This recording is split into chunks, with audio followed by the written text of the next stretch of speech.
The history books won't tell you about the night a ruthless immortal broke his own soul for a mortal woman. They won't tell you how the bitter burn of nightshade on her tongue felt like the sweetest freedom, or the terrifying bloody lengths the king went to drag her back. Before the monsters dragged her into the shadows, Beatrice Kensington was breathtakingly, wonderfully ordinary.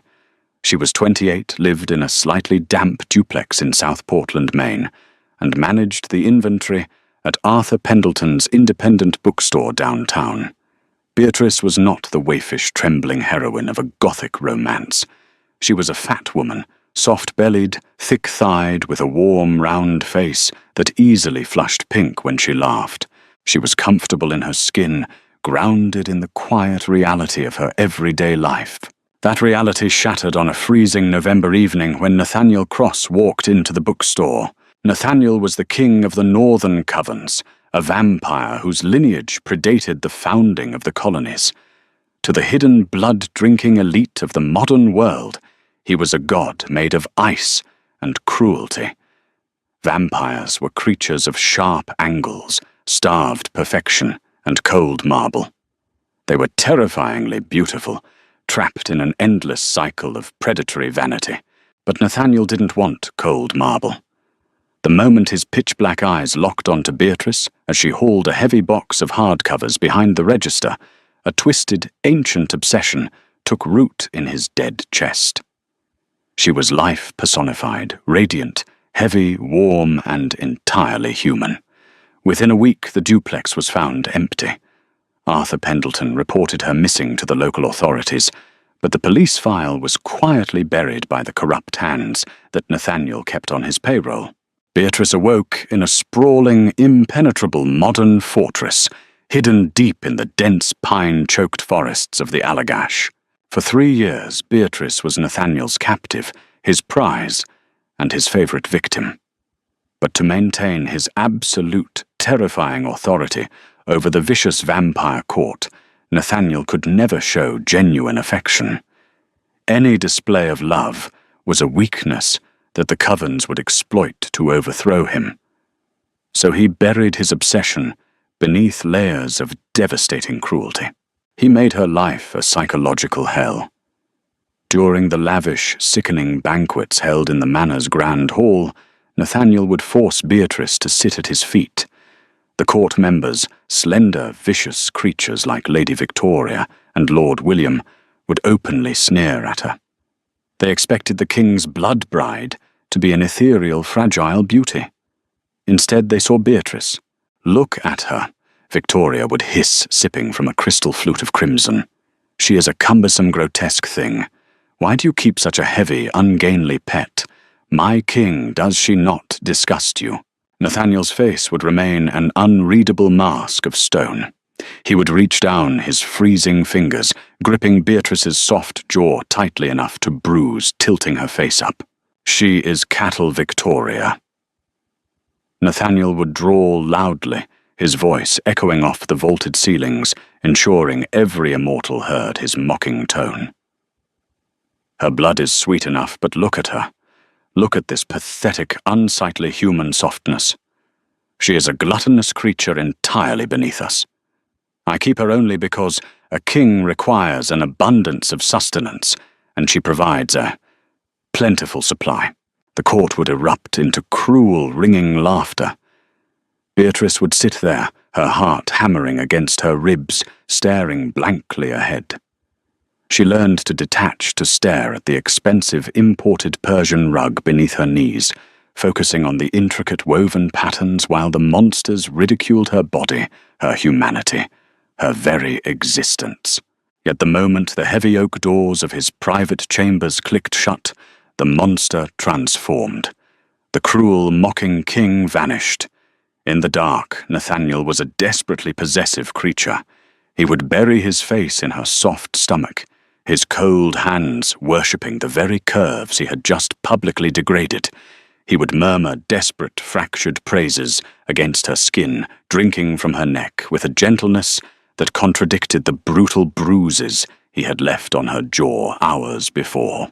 "You are mine," he would whisper in the pitch-black room, his voice trembling with a terrifying reverence. "Only mine, Beatrice. They do not understand. You are the only real thing in this rotting world." But Beatrice was not a doll. She was a woman of profound pride and resilience, and Nathaniel's dual nature, the public humiliation and the private, suffocating obsession, was eroding her sanity. She hated him. She hated the way he thought he could break her spirit in the dining hall and mend it in the bedroom. She hated the golden cage, the silk dresses he forced over her curves, and the constant lingering ache of his fangs in her throat. She realized with cold, sobering clarity that Nathaniel Cross would never let her go. He would keep her locked in this main fortress until she grew old, and then he would likely turn her into the very thing she despised, freezing her in time as his eternal plaything. Beatrice decided she would rather rot in the earth than spend another night in his arms. She was going to escape the only way a mortal could. Beatrice's salvation didn't come in the form of a knight in shining armor, but rather a terrified, overworked human servant named Martha Higgins. Martha was a local woman from Caribou, deeply in debt, and forced into indentured servitude at the estate to pay off medical bills for her ailing husband. She was the one who scrubbed the blood from the carpets and pressed the king's suits. Over the course of 6 months, Beatrice quietly befriended Martha. It started with whispered conversations in the sprawling kitchen while the vampires slept away the daylight. Beatrice listened to Martha cry about her husband, and in return, Martha looked at Beatrice not as a vampire's pet, but as a hostage slowly dying of a broken heart. "I need out, Martha," Beatrice whispered one rainy Tuesday afternoon, sitting at the butcher block island. "He is going to turn me soon. I can feel it. He looks at me like he's running out of time. If he makes me one of them, my soul is gone." Martha, wiping down the marble counters with trembling hands, shook her head. "There are guards at every gate, Bea. The woods are filled with wolves that answer to him. You wouldn't make it a mile." "I don't plan on walking out," Beatrice replied, her voice steady, devoid of any tremble. Her brown eyes met Martha's wide, terrified gaze. "I need you to go into his private greenhouse. I need the concentrated digitalis from the foxglove and the crushed root of belladonna. Bring it to me." Martha gasped, dropping her rag. "Bea, no. That will stop your heart. It will kill you in agony. It will give me peace," Beatrice corrected. "And it will poison him if he tries to drink from me while I die. It is the only way." It took 3 weeks of begging, but Martha finally broke. On a dreary evening in early April, while the estate was consumed by the preparations for the vernal equinox gathering, Martha slipped a small amber glass vial into Beatrice's apron pocket. The liquid inside was thick and dark. "May God forgive me." Martha choked out tears streaming down her face before she hurried away down the servants' corridor. Beatrice returned to her luxurious gilded prison on the top floor. The room was oppressively beautiful, heavy velvet drapes, a massive 4-poster bed, and a roaring fireplace that did nothing to chase the chill from her bones. She dressed herself carefully, putting on her favorite oversized, worn-out cotton nightgown. She didn't want to die in the expensive silk lingerie Nathaniel had bought for her. She wanted to die as Beatrice Kensington from South Portland. She poured herself a cup of Twining's Earl Grey tea, watching the steam curl into the cold air. Without a second thought, without a trembling hand, she uncorked the amber vial and emptied the deadly cocktail into the cup. She swirled it once with a silver spoon.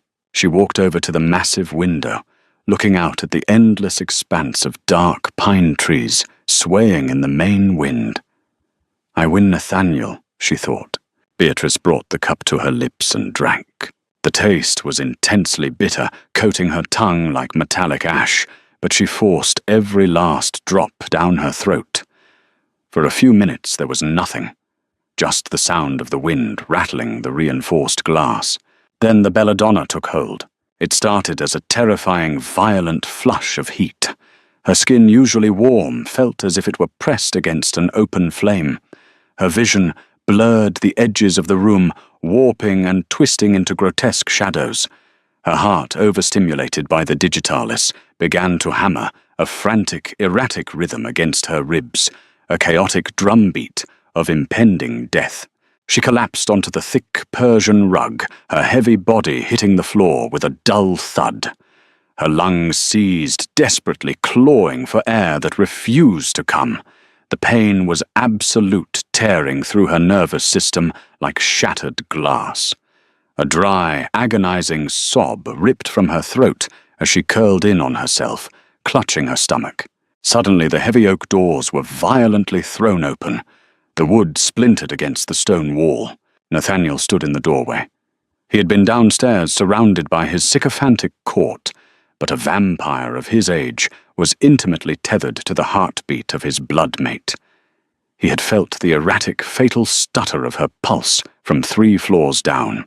When his pitch-black eyes landed on her writhing form on the rug, the untouchable, cruel king of the north vanished. The mask of stone shattered entirely. Beatrice, his voice was a raw, guttural roar of sheer panic that no member of his court had ever heard. He crossed the room in a fraction of a second, dropping to his knees, so hard the floorboards groaned. He gathered her heavy, convulsing body into his arms, ignoring the way she weakly tried to push him away. "No, no, no!"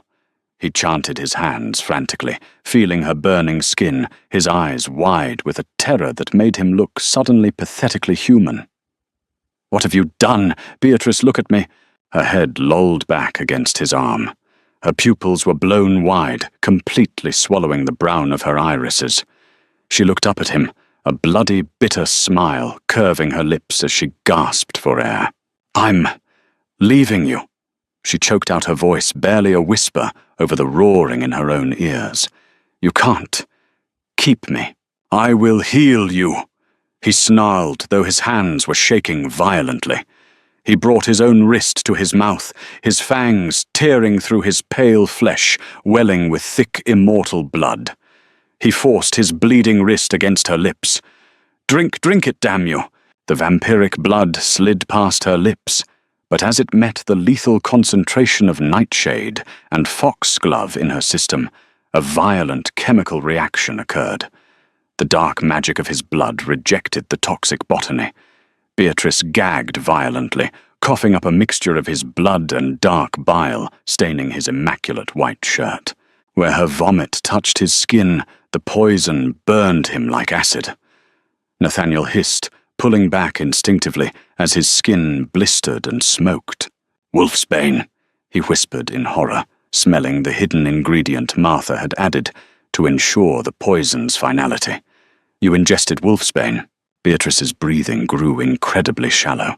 The frantic beating of her heart slowed to a horrific, agonizing crawl. "Thump! Thump! Let me go," she whispered, a tear slipping down her flushed cheek. "I hate you. I die. Hating you. You do not get to leave me." Nathaniel screamed, his voice cracking, tearing through the silent manor like a physical weapon. He crushed her against his chest, burying his face in her hair, as she took one final, rattling breath. Her heavy, warm body went completely limp in his arms. The heart that had anchored Nathaniel to the world for 3 years finally permanently stopped. Silence descended on the room, broken only by the sound of the vampire king sobbing over the body of the mortal woman he had driven to her death. But as he stared at her lifeless face, the despair in his eyes hardened into something entirely unspeakable. He laid her gently onto the floor and stood up. If nature and biology had claimed her, then he would rip apart the very fabric of existence to get her back, even if it meant tearing his own immortal soul in half. The heavy silence of the manor was absolute, save for the frantic, dripping sound of Nathaniel's blood pooling on the Persian rug. He held Beatrice's lifeless body, his mind, violently rejecting the reality of her cold skin. A vampire's grief is a catastrophic event. It does not mourn, it destroys. But Nathaniel could not destroy the world. He had to rewrite its rules. Bypassing the treacherous court upstairs, Nathaniel carried Beatrice deep into the subterranean labyrinth beneath the main estate. Beyond the wine cellars and the archaic torture chambers lay a cavernous grotto of damp limestone. This was the domain of Ezekiel Crane, an ancient blood witch whose existence was erased from modern occult history. Crane was an outcast from the Salem trials, a man who had traded his eyesight for the ability to weave the threads of life and death hiding in Nathaniel's catacombs for over 3 centuries. Nathaniel kicked the heavy iron door open, the sound echoing like thunder. Crane sat by a fire of blue, smokeless flames, his milky white eyes turning toward the intrusion. "I told you, King," Crane rasped, smelling the metallic tang of death and wolfsbane. "You cannot turn a vessel that is already shattered. The nightshade has scorched her veins. Vampirism requires a dying pulse, not a dead one. I do not want her turned." Nathaniel growled, his voice vibrating with a terrifying raw desperation. He laid Beatrice's heavy soft form onto a sprawling slab of obsidian in the center of the cavern. He smoothed her matted hair away from her pale face, his cold fingers lingering on her cheek. "If she wakes as a vampire, she will never forgive me. She despises what I am. She must wake as she is, human, warm, alive." Crane laughed, a dry, dusty sound. "You ask for resurrection, Nathaniel, a true revival of the mortal flesh. The universe demands an equal exchange. To restart a human heart, you must feed it a life force so potent it overrides death. You must give her your soul." "Take it," Nathaniel answered instantly without a fraction of hesitation. "You do not understand the cost," Crane warned, standing up and leaning heavily on a wooden staff. "Vampires are immortal, because our souls are locked in stasis. If I cleave yours in half and plant it in her chest, you will lose your invulnerability. You will feel pain, you will age. You will become a fragile, broken thing tethered to her lifespan. And she will carry the weight of your darkest essence." I said, "Take it." The ritual was an abomination, against nature, a violent tearing of the metaphysical fabric. Crane instructed Nathaniel to kneel beside the obsidian slab. The witch drew complex, jagged sigils across Nathaniel's bare chest with a paste made from crushed bone and ash.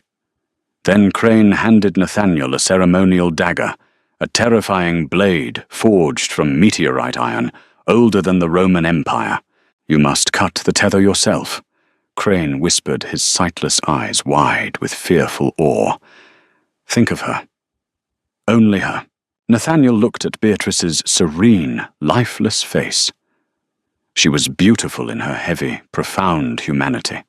He remembered the soft curve of her belly, the warmth of her thighs, the way she smelled of vanilla and old paper from Arthur Pendleton's bookstore. He remembered the brutal, suffocating guilt he felt every time he had mocked her in the great hall to protect her from his enemies. With a guttural roar, Nathaniel plunged the iron dagger directly into his own chest. Vampires do not feel physical pain the way mortals do, but this was a spiritual vivisection. A blinding, agonizing eruption of pure, blinding, white agony exploded behind his eyes. He carved through his own sternum, reaching blindly into the hollow cavity of his immortal chest.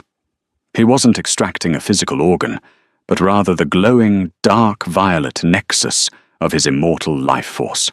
He pulled it out. The cavern shook violently, dust raining from the limestone ceiling.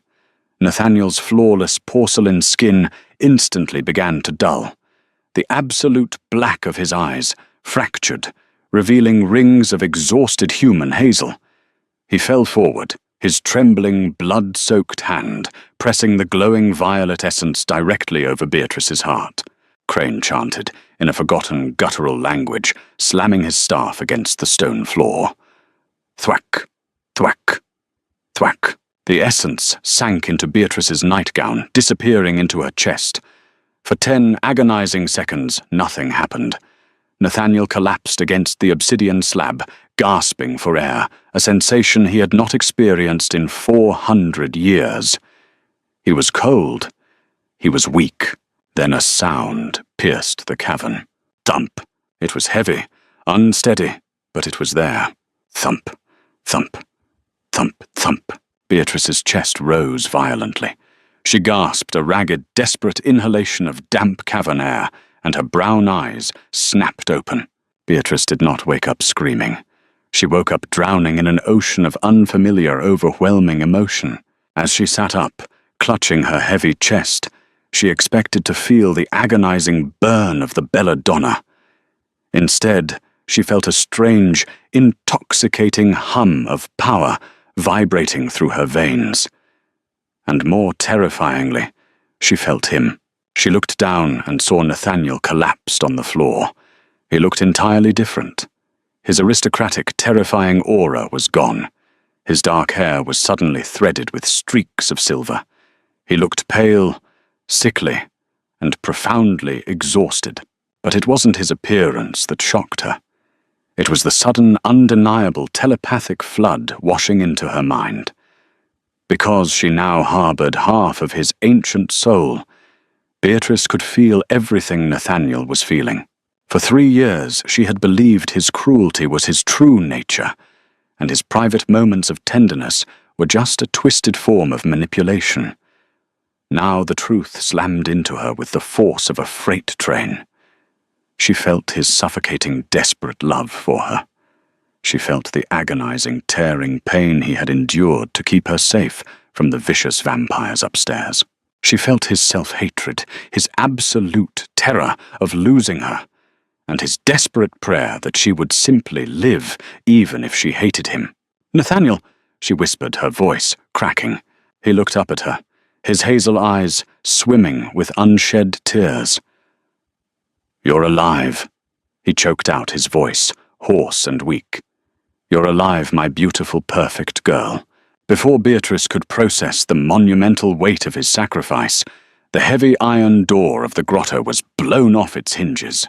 Standing in the entryway, flanked by 4 massive, snarling, dire wolves and 3 heavily armed immortal guards, was Lady Victoria. Her lips were curled into a vicious, triumphant sneer. Beside her stood Lord William, his eyes glowing with predatory malice. "I knew it!" Victoria hissed, stepping into the cavern, her heels clicking sharply against the stone. "We felt the king's power plummet. We felt the ancient wardings on the estate fracture. You gave up your immortality for this bloated, pathetic cow." Nathaniel tried to stand, trying to place himself between Beatrice and the usurpers, but his weakened legs buckled beneath him. He crashed to his knees, coughing up dark, human-like blood. "Kill the king," Victoria ordered her guards, her eyes flashing with ambition, "and tear the human to unrecognizable shreds. The northern covens are mine now." The wolves snarled, their massive jaws snapping as they lunged forward. But they did not reach Beatrice. A sudden, overwhelming wave of dark authority exploded from Beatrice's chest. It wasn't magic she had to learn. It was an instinct written into the half of the vampire king's soul that now beat within her mortal heart. She was fully human, her body still soft and heavy, but her spirit was now forged of ancient, terrifying iron. "Kneel," Beatrice's voice did not echo. It commanded the very air in the room to freeze. The sound carried the metaphysical weight of a 400-year-old monarch. The dire wolves whimpered their momentum, entirely crushed by the sheer spiritual pressure radiating from the human woman. They hit the stone floor, tucking their tails, pressing their snouts into the dirt, in absolute submission to their true master. Victoria froze, her smug expression dissolving into sheer terror as she felt the psychic, crushing weight of the king's aura. but it was coming from Beatrice. What? What is this? Lord William stammered, stepping back, his fangs retracting in fear. Beatrice stepped off the obsidian slab. She walked past Nathaniel, standing barefoot on the cold stone, her oversized nightgown billowing slightly. She locked eyes with Victoria, and through the soul connection, Beatrice tapped into Nathaniel's ancient power. She is a threat, Nathaniel's mind whispered into hers, his protective rage fueling her. You called me a pathetic pet, Beatrice said softly, her brown eyes flashing with a sudden, violent violet hue. You mocked my body. You mocked my humanity. But right now, Victoria, I hold the leash to every monster in this forest. Beatrice didn't raise a hand. She simply looked at the cowering wolves and projected a single undeniable command into their minds. Tear them apart. The wolves turned on Victoria and William with terrifying, blinding speed. The cavern erupted into the horrifying sounds of tearing flesh and immortal screams as the usurpers were dragged screaming into the dark corridors by the massive beasts. The remaining guards dropped their weapons and fled in terror, realizing that the human they had tormented was now the apex predator of the northern covens. Silence descended on the grotto once more. Beatrice turned back to Nathaniel. He was still on his knees looking up at her, not as a king looking at a captive, but as a devoted worshipper looking at a goddess. You saved me. Nathaniel whispered, a broken smile touching his lips. Beatrice walked over and knelt in front of him. She reached out her warm, soft hands, cupping his cold, aging face. She could feel his heartbeat now a mirror to her own. Thump. Thump. I feel it, Nathaniel, she said softly, tears finally spilling over her cheeks. I feel how much you love me. I feel the guilt. I feel everything you hid from me. Then stay, he begged, leaning into her warm palms, his eyes pleading. Rule them. Rule me. I am nothing without you.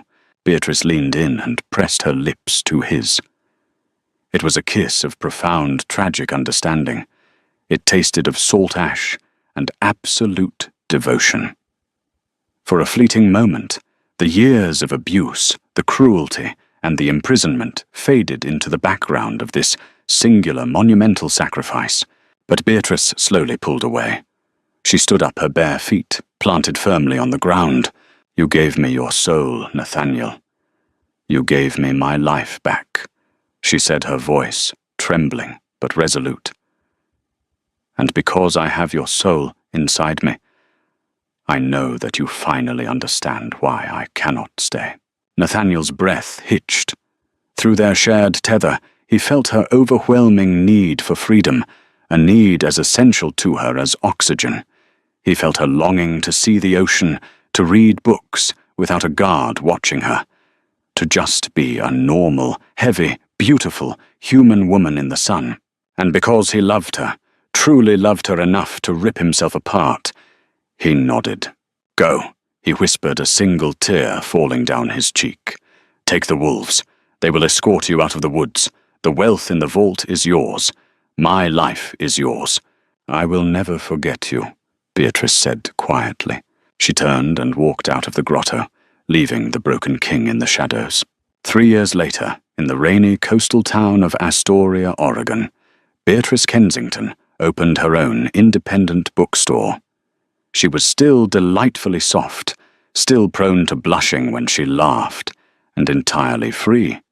She had a cat, a small house overlooking the sea, and a quiet, beautiful life. But late at night, when the coastal winds howled and the house was perfectly still, she would place a hand over her chest. Beneath the soft curve of her breast, her heart beat a steady, strong rhythm. And hundreds of miles away, in a dark, empty manor in Maine, a greying, weakened immortal sat by a window pressing his own hand to his chest, feeling the exact same rhythm. They were worlds apart, forever separated by the trauma of their past, but bound eternally by a single shared soul. If this dark journey of love, betrayal, and survival captivated you, don't let the story end here. Hit that like button to support our channel and share this tale with your fellow dark romance lovers. What would you do if you were in Beatrice's shoes? Drop your thoughts in the comments below, and be sure to subscribe and ring the notification bell so you never miss another thrilling, twisted romance. Until next time, stay safe in the shadows.